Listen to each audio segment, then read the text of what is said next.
Know your value, the secret of pricing your expertise. I am so excited for today's video. I'm so excited, right, Slothy? So excited.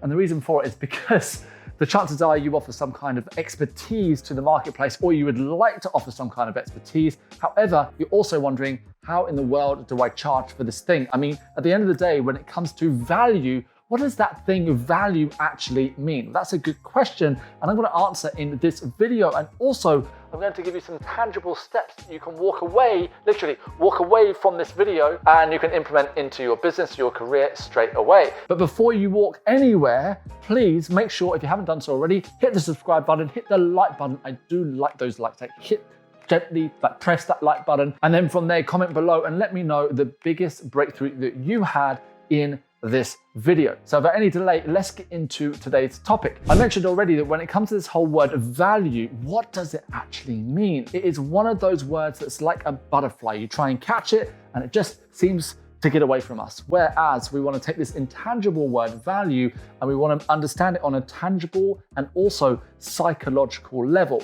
And the reason why I say this is because when we understand in depth the psychology of what creates value in the marketplace, and ultimately, more importantly, what is valuable in the perception of your marketplace, then we can position ourselves within our industry to truly ensure that we stand out for the right reasons. Because one of the other biggest challenges that we have when running our business in today's world is that there's so much competition. There's a sea of other people, other experts who also say that they can bring amazing results for their clients. And you might be scratching your head thinking, yeah, but they're not me. They don't have the same passion I possess. They don't have the same experience. They don't have the same life skills. They don't have the same background. I can really help my client, but how do I stand out? Well, the good news is that you can not only stand out for the right reasons, also you don't need a huge audience, but most importantly, you can stand out to your target market. So whether you're just getting started with your first 3 clients or you've already helped 3,000 plus people around the world, value creation in your marketplace can help you to stand out in the crowd. So let's get into this whole topic of what the market perceives as value. And by the way, what we see as value a lot of the time is irrelevant. All that truly matters is what your market perceives as valuable. But the thing is that what if value isn't necessarily what we think it is? Normally when we think of value, we think of the actual product. Like this actual product right here needs to be valuable. So we're paying for the product. What if I was to say to you that the product isn't necessarily the main thing that your market values? Let's take this to the next layer deep now when it comes to understanding how people perceive value. When it comes to value, people don't necessarily value good. What they value is rare. So this is why the amount of times we're putting all of our energy, our input, and our effort into creating the best product or providing the best service. And don't get me wrong, you want to make sure that you're the best that you can possibly be in your expertise, in the solution that you create for your client. But what if I was to say to you that trying to be number one in what you do in the world, sure enough, it can be a goal. However,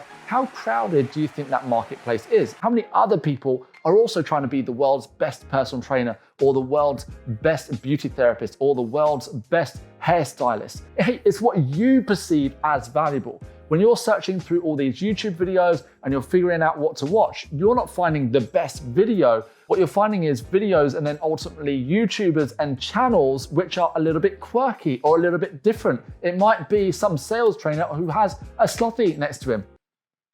You get the idea. So here's the good news. What is quirky about you? What food are you obsessed over that you could bring into your marketing? What interests or hobbies do you have? Or what is it about you that is uniquely different? For years and years, I thought teaching sales was all about teaching sales and showing up with the best content. So if you were to go into the depths of YouTube, I'm sure somewhere on page 3000, you might find one of my old videos from 2012, 2013, where I was in a suit and tie and I was sharing the top 7 tips for you to be a sales professional and thinking that it was all about the content and believing that me being the best sales trainer that I could be is what really mattered. Now, there's a few fundamental problems with that. Is that number one is that no matter how hard I work and how great my sales training is, of course, there's other sales trainers that are also going to be able to offer value to the marketplace. So trying to compete in that saturated marketplace is always going to be exhausting. However, instead realizing, well, I can just be myself, I can show up, I don't need a suit and tie, I can wear my branded colored clothing, and I can have a slothy next to me, I can have fun along the way. In other words, what makes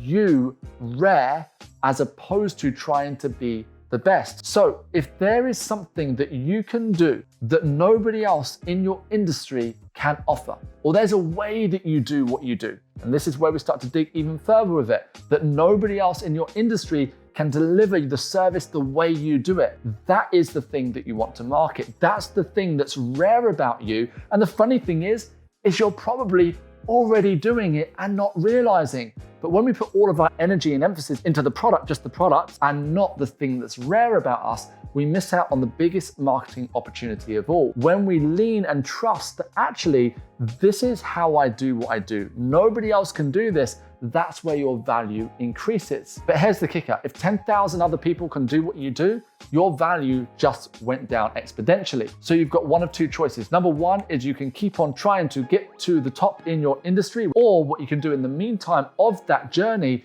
is you can start to look at the things that are quirky, that are fun, that are basically rare about you. Now, Slothy didn't show up as a deliberate strategic move in my business. Slothy came about quite authentically. I played tricks on my girlfriend when she went out, and when she got home, Slothy had had a barbecue, or he had been abducted by aliens, or he was doing some kind of moonwalk on the floor, or maybe he was just doing a meditation with some crystals and sitting there with this binaural beats music blaring in the background. And because it was something that was in our personal life, it then started to spill into the marketing that we did. And actually, I took Slothy on a 3,250 mile road trip around the UK when I visited lots of businesses. Of course, Slothy gained popularity with the business owners that I support and help, and he's become a brand in his own right. And also by having Slothy next to me, not in all my videos, but a lot of them, it's allowed me to be memorable. When you embrace that thing that is rare about you, it allows you to be memorable in the marketplace.